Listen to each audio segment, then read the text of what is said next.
We define open staggers as those with significant downriver vertical distance between consecutive gates. Competence in this area should be achieved before moving on to tight staggers. Use of the highlighted technique will result in the best outcome.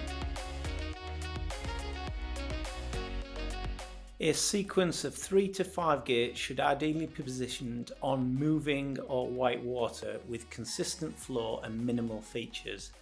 Gates should be spaced close enough vertically and horizontally so that successful execution is only achieved with the appropriate open stagger technique.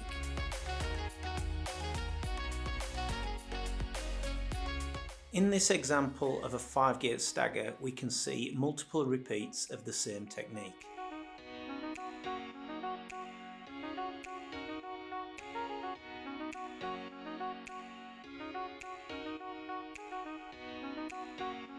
The athlete should ideally approach each gate so that the apex of the turn is above the gate line and at a point where movement can be initiated towards the following gate. Initiate the turn using a sweep stroke before converting to an opposite blade bow rudder, all before the gate line. As the body crosses the gate line, execute a downstream pull, provoking further rotation and movement towards the inside pole, before a quick conversion back onto an upstream blade pull to ensure good tracking and a drive towards the next gate before repeating.